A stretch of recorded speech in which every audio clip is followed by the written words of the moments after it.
Hey guys, this is Hell Hades. This is a Raid Shadow Legends video. We're going to be checking out the new champions that are coming for the Christmas patch next week. So they're going to be dropping, I think, with the new fusion. I am just looking at my first Chimera Clash chests. We did come first place. The wearer gains 10% turn meter. Where did we come? We came first place and I did 2.2 billion. So I got like the second chest down. Oh, it's only one as well. It's not even double chests. Brutal. Okay, brutal.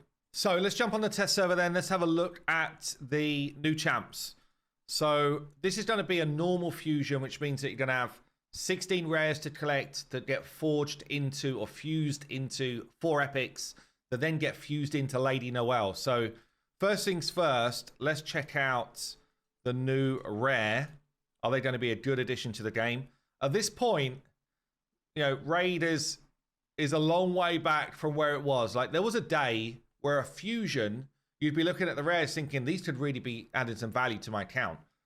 Now I think kind of like there's 2 or 3 rares that really add any value to an account. So the game's moved on a lot since then. Let's have a look at this one. Red Cloak Taniko.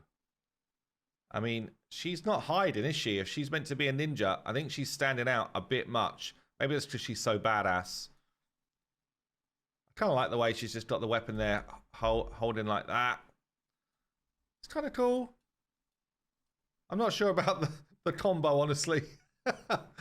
But there you go. She's kind of got like ninja star. What's it called? Do you know where you like sew the ninja stars in? Anyway, pretty cool. So we've got a defense-based rare. We're going to collect 16 of this red cloak. So let's see if they're any good. Double hitter. Each hit books up to a 50% chance to steal 5% of the target's turn meter. So like a 10% steal. It's okay. The second skill here attacks all enemies. Before attacking gives you increased accuracy. Also got a 50% books to 75% chance of decreasing the turn meter of all enemies by 15%. It's actually kind of strong. So accuracy up, you're going to hit, and you drop turn meter of enemies. It's quite strong for a rare, honestly. Then got an A3, removes 1 random buff from each enemy. Then's got a 50% chance of putting decreased speed on all enemies for 2 turns. It's a small decreased speed. I mean, she's kind of good. She's like a mini Sylar, in effect. This doesn't hit, so there's no affinity worries here. It's literally just if you've got enough accuracy. She boosts accuracy anyway. Not bad. I mean, it's definitely not a bad rare. I don't think suddenly you're going to be changing your game because you've got her, but it's not a bad rare. Let me think here. Where's the epic? The epic is in Sylvan Watchers, and it's a void epic. So we're going to need a lot of void pots for this fusion. Actually, the fusion starts on Monday. Bear this in mind. If you are short on void pots and you're trying to do the fusion, you should be in the void keep like tomorrow. You should be in there tomorrow getting yourself topped up. Really important to get that done so it's not like a frustration during the fusion event. Wisteria Vineguard. I do like the skin, actually. This looks cool.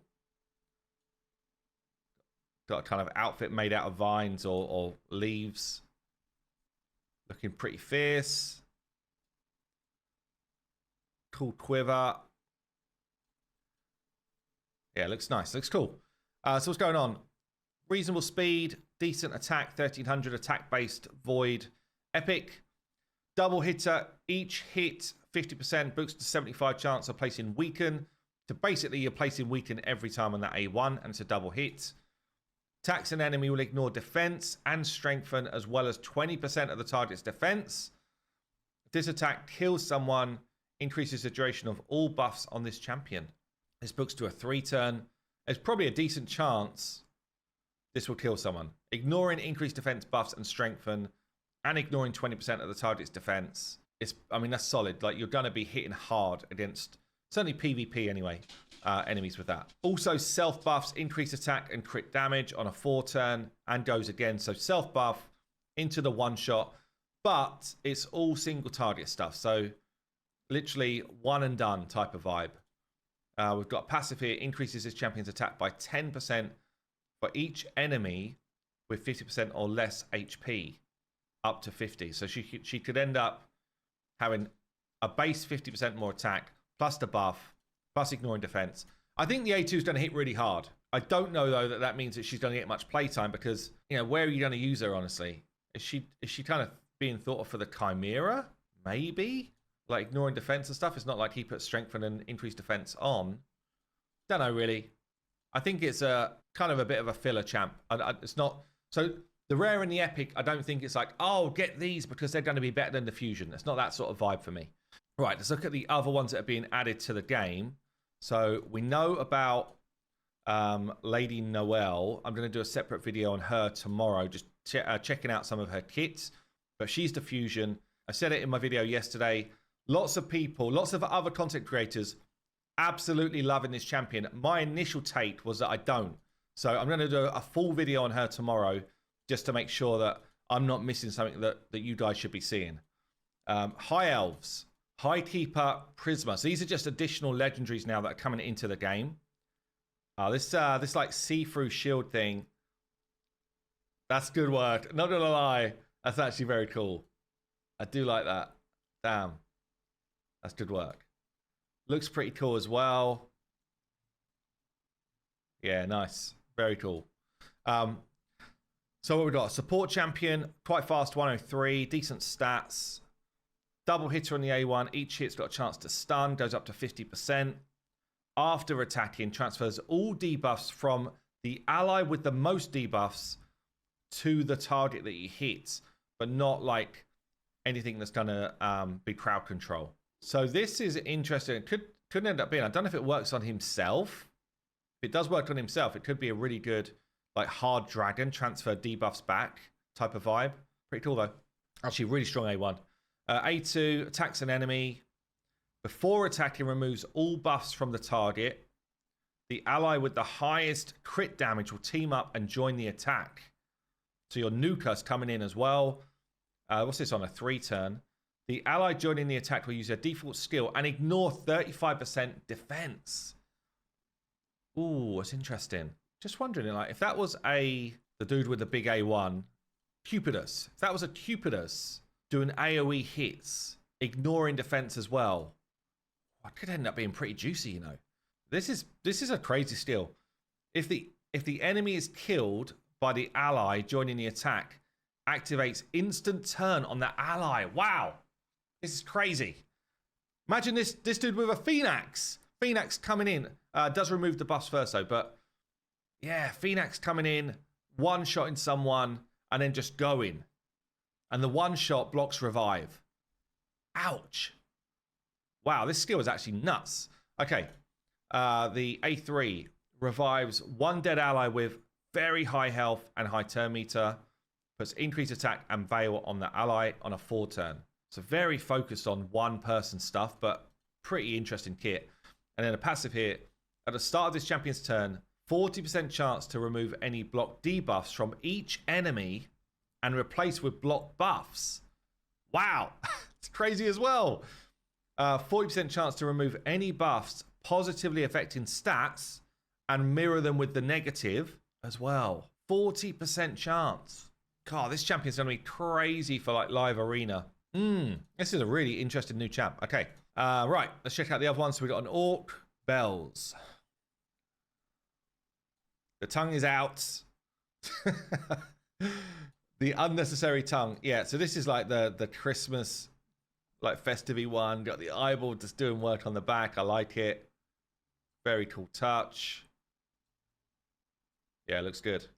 Looks good. This is great. Very cool. What's the weapon like? It's like a jester's hat type of vibe, but of an axe. Yeah, I like it. It's cool. So he's HP based. Got quite high base HP here, 23k. Very high defense as well. Attacks an enemy. 50% boosts a 75% chance of placing decreased defense. Will ignore 5% of the target's defense for each debuff on them. So, okay, HP-based champions generally do not hit hard unless they've got some sort of weird mechanic going on. So it's unlikely this is going to do that much work. Attacks an enemy. Before attacking, steals all buffs. Will repeat. So this is where it hits hard.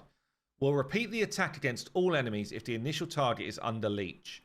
Okay, so this I hit once and then I hit again for HP-based champions does give them an opportunity to be nukes. So yeah, this guy might end up being decent here. 3-turn on this one. It's a bit like what Magnar does, I guess. And then he's got the leech on this skill. So AoE leech with block buffs as well. Pretty good for Chimera potentially, these 2 buffs, but I mean the rest of it's not really. Block buffs and leech, pretty good for Hydra as well. Ish, it's okay. Fills his champion's turn meter by 5% for each debuff placed by this skill. It's okay, it's an interesting kit. Passive increases champion's max HP by 5% up to 50, and crit damage up to 50 for each debuff placed by this champion. Does feel like he's been made for Hydra to me. Just, you know, multiple block buffs and leeches, building up your damage over time. The ability to remove buffs from someone, hit AoE on 2 abilities under the right conditions. Feels like he's a Hydra style champ. And we've got accuracy in all battles as well, but not crazy, just decent, I suppose. One more then. What we got here? Zyklix. Swarm Speaker Zyklix. Got the scythe going on. He's one of the Unity guys. Looks pretty cool. Okay, quite fast. He's an attack-based dude, nearly 1600 attack. Again, before just looking at his kits, what's the faction like? Is the faction going to be bringing the pain? Because the Unity guys are only as good as the faction they're in, right? So if there's no one here that we really care about, I mean, Lydia gets played a lot. Mithrala gets played a lot. There's not too much else in there that's like, damn, we want to use this champion, right? So that's a problem. The mythical is average amongst mythicals. Like, it's okay, but he's average compared to other mythicals. Ray's decent. There's decent champions in here, but there's not really the top tier champs. So that's going to hold him back. Even if his kit's great, he's going to struggle to find teams. So we've got here, attacks an enemy. 100% if booked, chance to steal 1 random buff from the target. Cannot be resisted or blocked. It's okay. Fact, you don't need resistance. Or sorry, accuracy is good, but otherwise 1 buff is kind of like whatever. Second skill, attacks an enemy. Grants an extra turn if he kills someone. If the initial target survives, places an extra hit on all enemies. It's kind of interesting. If it smacks hard, it's interesting. It's on a 3-turn, but not, you know, kind of, honestly, this needs to read and will ignore Stone Skin. And then everyone's like, damn, this is good. Like, at the moment, this is very average. Third skill here, double hitter, books to a 3-turn. The damage inflicted by this skill increases by 10% each time an enemy receives a debuff. The damage increase resets each time that it's used. So we've got someone else with a similar skill to this, just constantly doing more damage as you're putting debuffs out. So if there's one other Dark Elf, each time an enemy is killed by this skill, permanently increases his champion's attack by 30% up to 120. Okay. If there's 2 Dark Elves, if the target was killed by this skill, resets the cooldown of this skill and fills this champion's turn meter by 50. Pretty cool. Pretty cool, but not crazy, honestly. And then the third, if there was 3 Dark Elves around, has a 50% chance to attack an enemy with this skill whenever that enemy attempts to place a buff. Can only occur once per skill. That's nuts. That part's nuts. If this skill hits hard, that's pretty fun. That's pretty fun there. Okay. And then the passive ignores 12% of each target's defense if they have no buffs. That's not removing buffs. That's not removing buffs. So we need someone else that will clean buffs out. Ignore 12% of each target's defense if they have no buffs. Not like a crazy number, but maybe it buffs up. If there's 1 Dark Elf around, allies receive 15% less damage from enemies that have any buffs. And then allies receive 30% less damage from enemies that have no buffs. I mean, this is pretty cool for like PvE stuff against bosses and that. You know, just your whole team taking 30% less damage for just 1 other Dark Elf in the team. That's pretty solid. Especially against some of the hard bosses like, you know, like an Amius or the new Chimera boss, stuff like that. But I don't know if the rest of his kit really helps you for this fight or those fights. If there's 2 Dark Elves around, whenever this champion or an ally removes or steals a buff from an enemy, this champion's next skill will deal 50% more damage.